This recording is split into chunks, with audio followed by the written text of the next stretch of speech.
नमस्कार बंधुरा आमार चैनेले सबाइके स्वागतम। आज आमी एक नतून रेसिपि निये हाजिर हलाम। रविवारे स्पेशल जीरा राइस एवं पनीर कोरमा। तो देखुन अवश्य भिडियोटा स्किप ना करे पुरो भिडियोटा देखते थाकुन, देखलेई किन्तु बुझते पारबेन आमी किभाबे एटा बानाई। आमार एई रेसिपिटा यदि भालो लेगे थाके अवश्य लाइक कमेंट शेयर एवं सबस्क्राइब करे पाशे थाकबेन। तो देखुन प्रथमे आमी किन्तु बानाबो जीरा राइस।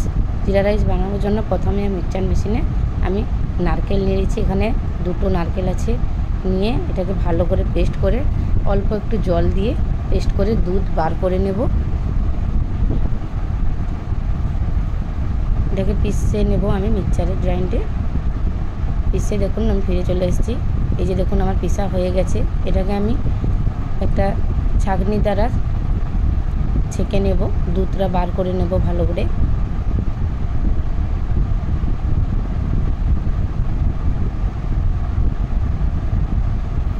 এটাকে দিয়ে আমি ভালো করে এইভাবে চেপে চেপে দুধটা বার করে নিতে হবে। এইভাবে দুধটা আমি পুরোটা বার করে নেব। এরপর আমি চলে এসেছি কড়াইতে। কড়াইতে আমি দিয়ে দিয়েছি 4 চামচ মতো তেল এবং দিয়ে দিচ্ছি 2-3 চামচ মতো ঘি।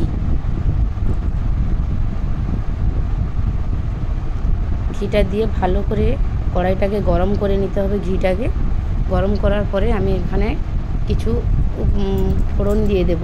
এলাচ, লবঙ্গ, জিরে, পেপার, মোটি এলাচ, দারচিনি এবং তেজপাতা দিয়ে এটাকে হালকা সুগন্ধ আসা পর্যন্ত এটাকে আমি নাড়তে থাকব। এরপরে এর উপরে দিয়ে দেব আমি পেঁয়াজ। এইভাবে লম্বা লম্বা করে থিং করে কাটা হয়েছে। এইভাবে লম্বা লম্বা করে পেঁয়াজগুলো কাটবেন। দিয়ে এবারে ভালো করে পেঁয়াজটাকে আমি হালকা লালচে কালার ধরে ভেজে নেব। এটাকে ভাজার পরে এরপরে আমি এখানে আমি 4 গ্লাস চাল নিয়েছি। তো চালটাকে ভালো করে 1 ঘন্টা আগে ধুয়ে আমি ভালো করে ভিজিয়ে রেখেছিলাম। এই গ্লাসে আমি 4 গ্লাস নিয়েছি। দিয়ে এটাকে আমি ভিজিয়ে রেখেছিলাম, দিয়ে ছেঁকে নিয়েছি। এই পেঁয়াজটা দেখুন আমার হালকা ব্রাউন কালার চলে এসেছে। তো এরপরে আমি দিয়ে দিচ্ছি কাঁচা লঙ্কা, চেরা কাঁচা লঙ্কা দিয়ে এটাকে আবারও ভালো করে নাড়তে থাকবো। এর উপরে আমি দিয়ে দেবো চাল, ভিজিয়ে রাখা চাল দিয়ে দিচ্ছি। তো দিয়ে দেবো এইভাবে এটা ভালো করে নেড়ে নেব।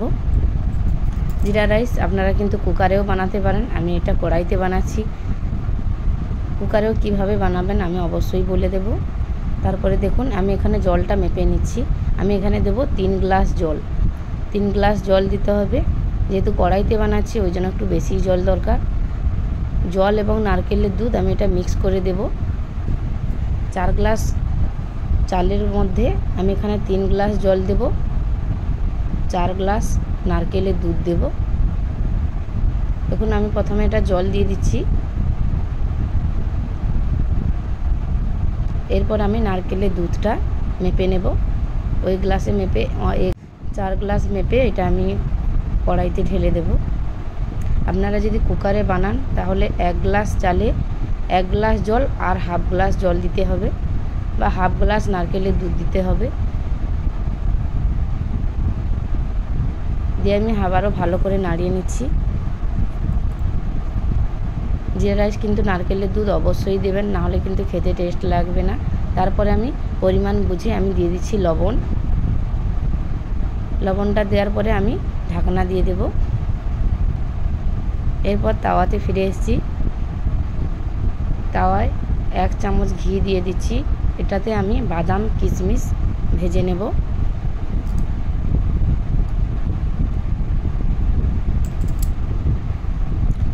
প্রথমে কিশমিশটা দিয়ে দিচ্ছি এক সাইডে এবং কাজু বাদাম এক সাইডে দিয়ে দিলাম। দিয়ে এটাকে ভালো করে আমি ভেজে নেব, লালচে কালার ধরে ভেজে নেব। এখানে এটা ভাজা হতে থাক, ওটা ওখানে দেখতে থাকবো ওটা কিভাবে কতটা কি হলো। দেখুন আমার কিন্তু আর বেশিক্ষণ এটা টাইম লাগবে না, হয়ে গেছে।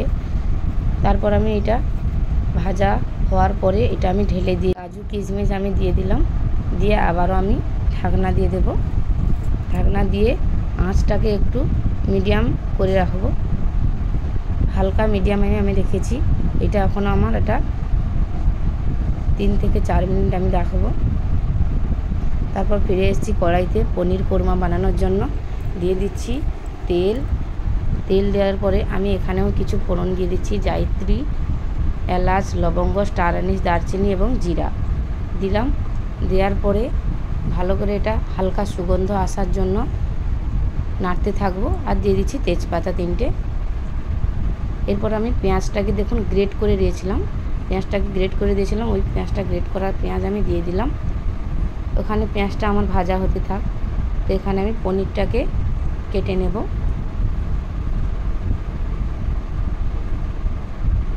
পনিরটা কিন্তু এইভাবেই কাটতে হবে, যেহেতু এটা পনির কোরমা বানাচ্ছি। এইভাবে কিন্তু পাতলা পাতলা করে পনিরটাকে কেটে নিতে হবে ভালো করে।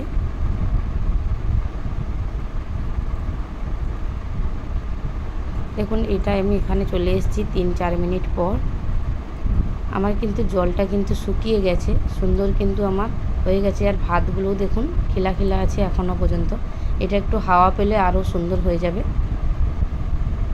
ঝরঝরে হয়ে যাবে এটা। তো আপনারা এইভাবে সঠিক মাপের চাল এবং জল দিতে হবে, দিলে কিন্তু কড়াইতে। এরপর আমি বন্ধ করে দিয়েছি, দিয়ে ঢাকনা দিয়ে দিলাম। এখানে দেখুন আমার পেঁয়াজটা ভাজা ভাজা হয়ে গেছে লালচে কালার ধরে। এরপর আমি আদা রসুনের পেস্ট দিলাম। আপনারা কিছু মনে করবেন না, লাইটের প্রবলেমের জন্য এরকমই দেখাচ্ছে। এরপর লঙ্কা গুঁড়ো, গরম মশলা গুঁড়ো, ধনে গুঁড়ো এবং হলুদ গুঁড়ো দিয়ে ভালো করে মশলাটাকে কষাবো। এটা দিয়েছি জিরে গুঁড়ো দেওয়ার পরে এটা ভালো করে কষাতে হবে। দিয়ে আমি অল্পটুকু জল অ্যাড করব, যেহেতু গুঁড়ো মশলা দিয়েছি যাতে পুড়ে না যায়, ওর জন্য আমি জল অ্যাড করলাম। জলটা অ্যাড করার পরে হালকা আমার এটা কষানো হয়ে গেছে। তার উপর দিয়ে দেবো টমেটো পিউরিটা দেওয়ার পরে আবারও ভালো করে আমি কষে নেব। এরপর দিয়ে দিচ্ছি এটা বাদাম বাটা, কাজু বাদাম বাটা আমি দিয়ে দিলাম। দিয়ে আবারও আমি ভালো করে কষাতে থাকবো। এবার দেখুন ধনে পাতা এবং পুদিনা পাতা, এটা আমি ভালো করে ছোট ছোট করে কেটে নিচ্ছি। ভালো করে কেটে পুদিনা পাতা এবং ধনে পাতা কেটে রেখেছি। ওর পরে দেখুন এবারে আমি আবারও ফিরে এসেছি মশলাতে। মশলাটা আমার ভালো করে কষানো হয়ে গেছে। এরপর আমি ওই পুদিনা পাতা এবং ধনে পাতা ভালো করে ওটাকে কেটে রেখেছিলাম দিয়ে কষাতে থাকবো।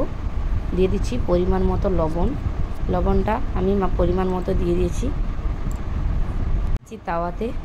তাওয়াতে আমি অল্প একটু ঘি দিয়ে দেব। দিয়ে আমি পনিরটাকে হালকা ফ্রাই করে নেব, খুব বেশি লালচে কালার ধরে ফ্রাই করব না, হালকা ফ্রাই করে নেব।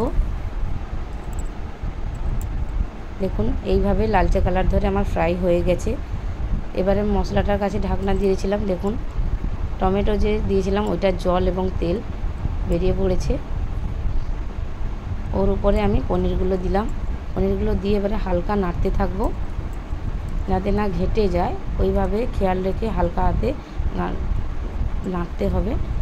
এরপরে আমি দিয়ে দিলাম নারকেলের দুধ। পনির কোরমা মানে জানে নারকেলের দুধ ছাড়া কিছুই হবে না। তো নারকেলের দুধ দিয়ে দিলাম। দিয়ে আমি আবারও মিডিয়াম আছে এটাকে ভালো করে ঢাকনা দিয়ে ফুটিয়ে নেব।